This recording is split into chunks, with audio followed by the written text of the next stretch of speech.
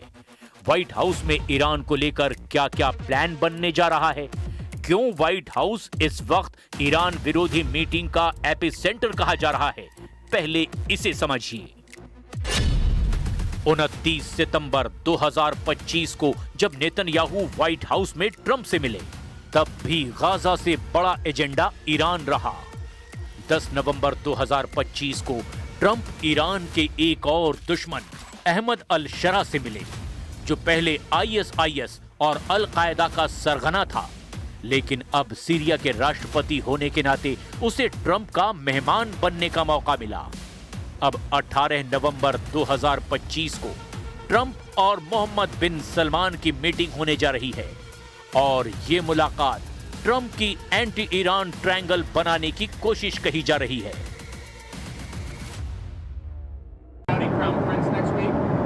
More than meeting, we're honoring Saudi Arabia, the Crown Prince. Yes. What are your goals for the meeting? Have you decided whether to sell F-35 fighter jets to Saudi Arabia? Are you going to do that? Well, they wanted to buy a lot of jets. We make the best jets. We make the best missiles. You saw that when we took out the nuclear capability of Iran. Abraham accords यानी Israel से राजनयिक रिश्ते, क्या Saudi अरब इसके लिए तैयार होगा? मोहम्मद बिन सलमान पहले ही इजराइल से किसी भी तरह के रिश्तों को लेकर फिलिस्तीन वाली शर्त लगा चुके हैं, यानी फिलिस्तीन देश बनेगा तभी वो इस तरफ अपना कदम बढ़ाएंगे। अब ट्रंप ने हमास और इजराइल के बीच युद्ध तो रुकवा दिया है, लेकिन सऊदी अरब की असली शर्त अभी भी पूरी होनी बाकी है और सच ये है कि इजराइल इस पर कभी राजी नहीं होगा। ये बात नेतन्याहू बार बार ट्रंप को वार्निंग दे रहे हैं।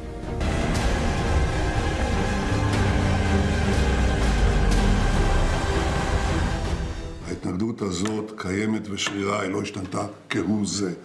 אני הודף את הניסיונות הללו כבר עשרות שנים, ועושה את זה גם מול לחצים מן החוץ ולחצים מבית, אז אני לא זקוק לחיזוקים וציוצים והרצאות. बेंयामिन नेतन्याहू जानते हैं कि हमास के साथ ईरान को घेरने का यही सही वक्त है। जून में हुए युद्ध में इजराइल कामयाब नहीं हुआ और ईरान के ऑपरेशन टू प्रॉमिस ने उसके कई शहरों को ऐसे जख्म दिए जिसकी वजह से इजराइल अब दोबारा ईरान पर हमला करने के बारे में 100 बार सोचेगा। ये दावा ईरान के जनरल बार बार कह रहे हैं, लेकिन अब ईरान को लेकर ट्रंप का सुपर एक्टिव होना अली खामनेई को बहुत ज्यादा तनाव दे रहा है। इसीलिए ईरान में बता दिया गया है कि उनका दुश्मन नंबर 1 कौन है, वो अमेरिका या फिर इजराइल है।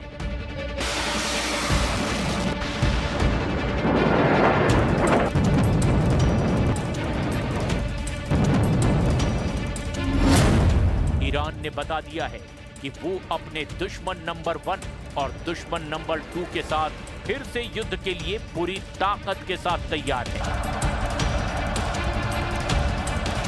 जिंदगी और तबाह करते बीसते। ईरान के सर्वोच्च नेता अली खामनेई ने कह दिया है कि ईरान झुकेगा नहीं, ईरान डरेगा नहीं और ईरान से अब कोई टकराएगा तो बचेगा नहीं। इसकी वजह है ईरान ने अमेरिका को अपना दुश्मन नंबर 1 बता दिया है। ईरान ने कहा है कि जब तक अमेरिका इजराइल की मदद करना बंद नहीं करता, उसके साथ कोई बातचीत मुमकिन नहीं है। ईरान ने बता दिया है कि वो बिजली पैदा करने के लिए परमाणु कार्यक्रम जारी रखेगा और उसे कोई ताकत ऐसा करने से नहीं रोक सकती। ईरान ने कह दिया है कि अब अमेरिका को खाड़ी देशों से अपने सैनिक अड्डे खत्म करने पड़ेंगे, यहां से अमेरिका को हटना होगा। अमेरिका और इजराइल के खिलाफ ईरान की जीरो टॉलरेंस के पीछे उसकी सेना है, उसकी मिसाइल पावर है और इसी की बुनियाद पर ईरान पश्चिम एशिया में इन दोनों बड़ी ताकतों को चैलेंज करता रहा है। ईरान ने साफ कर दिया है कि परमाणु मुद्दे पर वो अमेरिका से बातचीत में किसी भी जल्दबाजी में नहीं है और जो भी बातचीत होगी वो उसकी शर्तों को पूरा करने के बाद बराबरी पर होगी और ईरान देश हित में फैसले लेगा।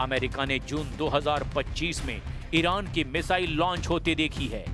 इजराइल ने ईरान की मिसाइलों से अपने शहरों को उजड़ते हुए देखा है।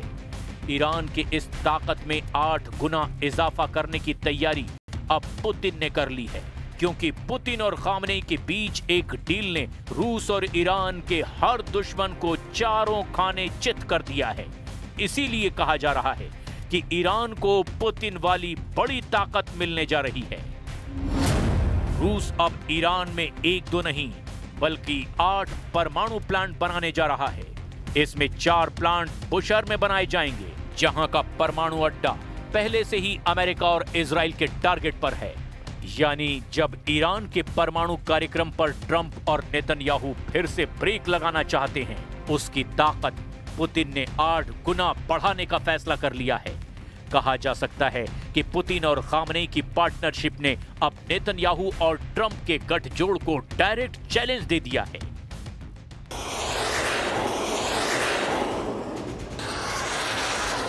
ये खबर इसीलिए भी बहुत बड़ी है क्योंकि जिस वक्त ईरान की मिसाइलों का खौफ पूरे इजराइल में फैला हुआ है, जब ईरान के परमाणु कार्यक्रम की टेंशन में पूरा व्हाइट हाउस घिरा हुआ है, जब पुतिन और खामनेई की परमाणु डील ने ट्रंप और नेतन्याहू को बहुत बुरी तरह से डरा दिया है, वहीं पुतिन के साथ साथ चीन भी अब ट्रंप के लिए एक बहुत बड़ा सिरदर्द बनता जा रहा है। वो इसीलिए क्योंकि अमेरिका और सऊदी अरब के बीच अगर F-35 को लेकर डील होती है तो डोनाल्ड ट्रंप का कदम अमेरिका के लिए मुसीबत पैदा कर सकता है। इससे पेंटागन का ये डर बढ़ जाएगा कि कहीं चीन इस विमान की सीक्रेट टेक्नोलॉजी ना हासिल कर ले। ये डर अमेरिकी अधिकारियों को साफ साफ नजर आ रहा है। चीन और सऊदी अरब के बीच रक्षा संबंध इसकी एक बड़ी वजह बताए जा रहे हैं।